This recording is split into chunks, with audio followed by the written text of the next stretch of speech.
Be good. Be very good. I want to welcome you today to Dream Chasers Radio with me, your host, Yaya Diamond. What's up, people? How you doing? It is a great day, and I'm so very excited to be here. I have a return guest. I love return guests. Like, they are the ambassador of my return guests. I don't know if I could say that, but I did. I did. And I am saying that about Mr. Gladen today. He is back. He has his book. And if you haven't read it or if you haven't seen it, he has an updated version. I am so excited about this. And I'm going to put that on the screen right now so you can see that. And let me tell you something. This book right here is called, and I hope I have to say this right, it's Valeriy Polekh or Polekh, right? Yep. Yep. Yeah, French hornist from Russia. And I'm telling you, this book was, to me, I didn't know that people could actually do a book like this until he came on and told me that he did it. Welcome back to the show, Mr. Gladen. Thank you. Oh my gosh. It's good to be here. So Yeah. no problem, no problem. So I want to go into the book again because you have a new book with a new publisher, which is amazing. And they are a great publishing company. I absolutely love them. And I want to talk about the book definitely. So how did you know that you were going to be writing this particular book? I mean, I already kind of know a little bit, but refresh my memory. Well, I didn't actually write it. It was written by Valeriy Polekh, who is a Russian musician. He wrote it in Russian, of course, and he sent a copy of it to my father-in-law, who was a French hornist in Los Angeles. They had gotten to know each other in the early days of Glasnost when the Moscow Symphony played in Los Angeles. And they kept in touch. So he sent Jim Decker a copy of it. And Jim asked me to translate the Jim knew I spoke Russian. And so he asked me to translate the chapter that was about him. And I did. And then we decided to translate the rest of the book too. That's wonderful.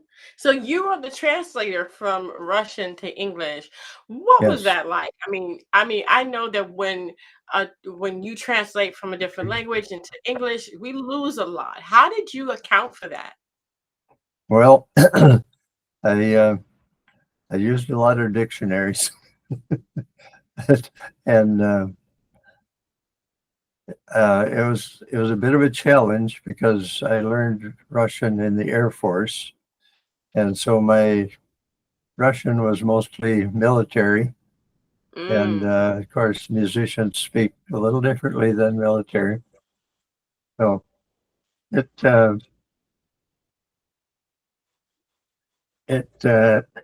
went all right.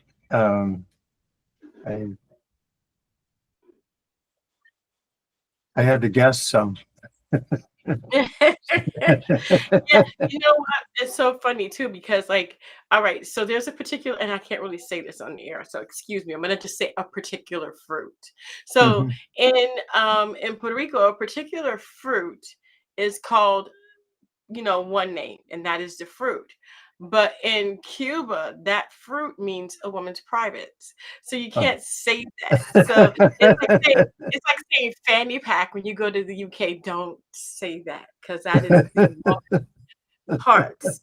But here in the United States, the fanny pack is a purse. Okay, So yes. so I did you encounter anything like that where okay, there is absolutely no way I can say that. Well, yes, there was a case. I translated it, "Throw us to the wolves," but the Russian was not that not that clean. Oh goodness. That might be a problem. So, my gosh, this particular person was born in 1918. He learned music from his mother very early. Um, how did you? Did you have to kind of account for the translation? Did you have to kind of fill in the gaps at times? Um, no, they were fairly clear.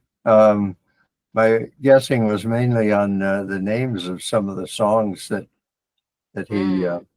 he was talking about, because they're of course completely different than what we hear in English. But Yeah. yeah, his mother made sure he got to hear a lot of free concerts and things like that, and developed his interest in music. So when he got older, uh, he was uh, he was able to get into a band, and then turn that into working with the French horn. That is And so cool. when he got good enough, he applied at a music school and got accepted, and he was pretty excited about that. And the he learned a lot there. One of the things they had him do was change his mouthpiece, change the position of his mouth on the mouthpiece. My father-in-law said that this is a problem for some French horn players, uh, to get the right position on their mouth. Uh, uh, they even had a special mouthpiece to uh, help them do it. There's a special wide piece on it, so they could just kind of float around a little bit and get the Oh right wow. space. But anyway, Wow. uh, Mhm. so he got better and better, and uh, started playing with music groups, an ensemble, some symphonic work. He played with something called the Radio Symphony. This was in the days before there were tape recordings, so I imagine they were playing live music over the radio. And he was doing some recording for the old 78 RPMs, which is kind of a challenge, because you have to compress these classical musics to fit the time limit on a 78 RPM, which is really not Wow. long. No, Yeah. I don't know, 7 or 8 minutes, something like that. Yeah. Wow. Wow. How okay, so when you translate a book, or when you translate this book in particular, was Mhm. it was it like as if you were writing it yourself because you had to translate it? And what did that make you feel like? Did you find any parallels to your life and the author, the original author, or the Mm. person that we've been talking about's life?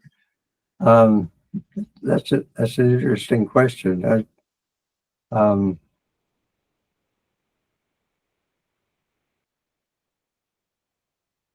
I guess it was probably comparing how he grew up and how I grew up, which was completely different.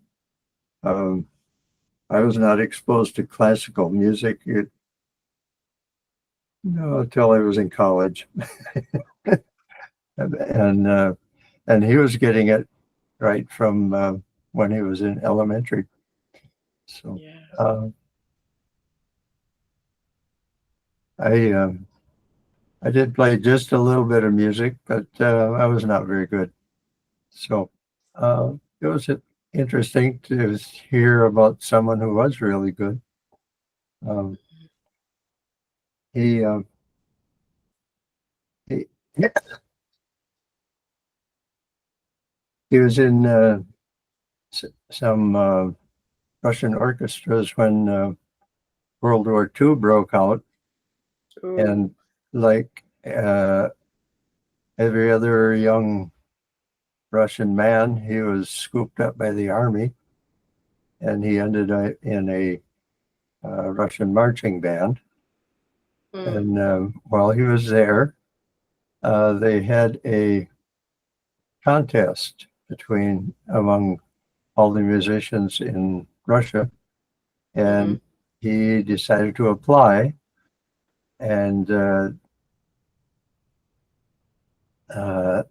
in order to get ready for the contest, he he had a he didn't have a very good French horn, so he borrowed one from one of his teachers, and on the and practiced up.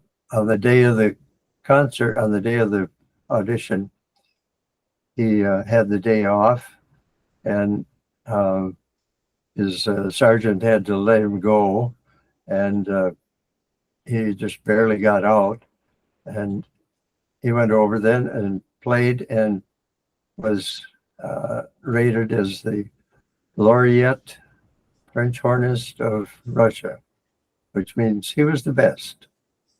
And Wow. he was pretty happy about that. And when he met people, he would introduce himself as being having this. Evidently, I think I've seen pictures of him. He has he's wearing a medal of some sort, which is typical of Russians. If they have a medal, they wear it on their suit coats, and that was probably from being the French horn laureate. That is so cool. What was the best part about doing this, and what made you feel accomplished by actually doing this? What was that? Mm. Well, besides seeing him progress from really not doing anything with music to being one of the best, I picked up a lot of the culture of what it was like to live in the Soviet Union when it was a socialist country. And there were things that happened that were just completely different. For instance, he wanted to change to a different apartment. All the apartment houses are owned by the state. So he had to get permission. And because they were in Moscow, all the apartment houses are full. So all he could get, the only way to do it was to get an exchange with someone else who also wanted to move to an apartment, which is kind of an odd thing to do. It worked out pretty well for him because the person he was changing apartments with was General Zhukov, who had been in charge of the Russian army during World War II. Yeah. That must have been interesting to get his apartment. Yes. And General Zhukov had a daughter the same age as Polekh. And so the families became good friends. And that was really unusual. But what came through was the hero worship that the Russians had for General Zhukov, much more than we would have for Eisenhower or someone like that. Maybe something like the Southerners would hold for General Lee. I don't know. Wow. That is, it had to be eye-opening to see this in another time and place for you, knowing that we live such different lives, so it must have been very eye-opening. What is it that people are going to get from this particular translation, being that they can now understand it because it's not in a language that they probably don't understand, like Russian, but they can get by reading this book? Well, besides just seeing the progression of his career and his life and his, you pick up what it was like to live in Russia. And there are things that really kind of surprised me. For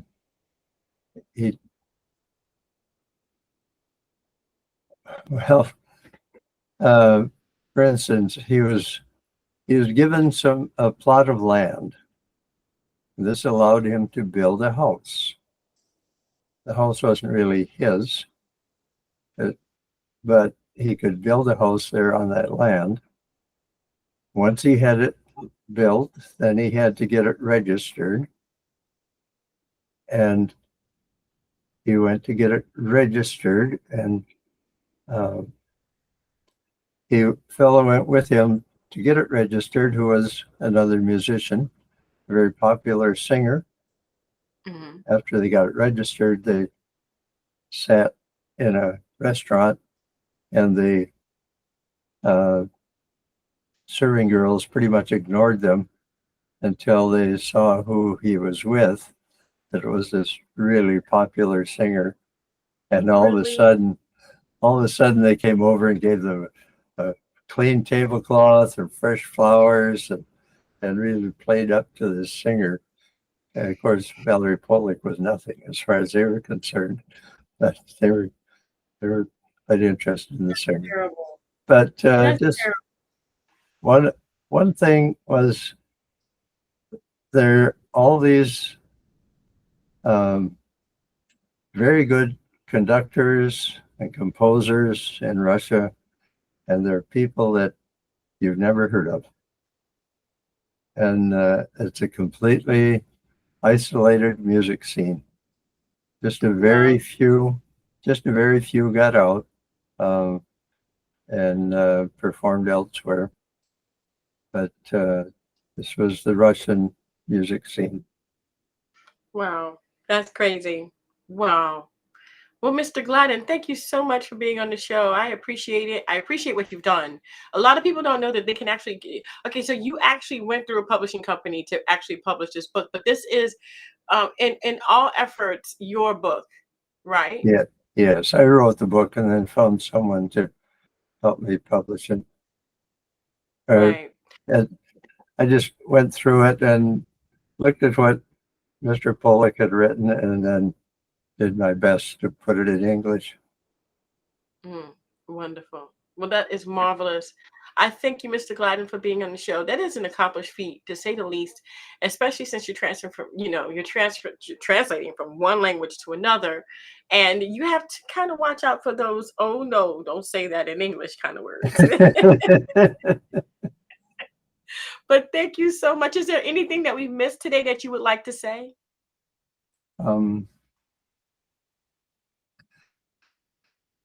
I was glad to read his story, and I've always wondered if Mr. Polekh's daughter and General Zhukov's daughter stayed friends after they grew up.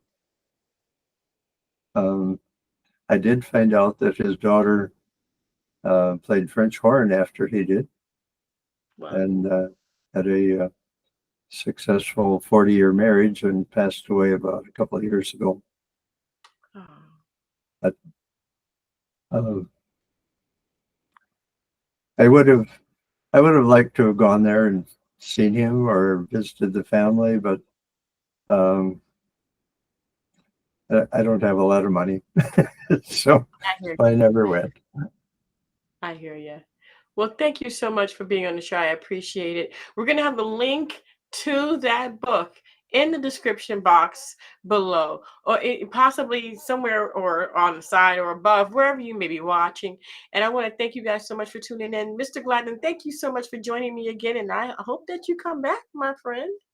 Thank you, Yaya. I hope this time you do your own book, and that way we don't have to watch out for words we shouldn't be saying.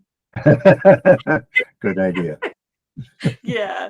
Until next time, guys, don't forget to dare to be different. Bye. Bye. Thank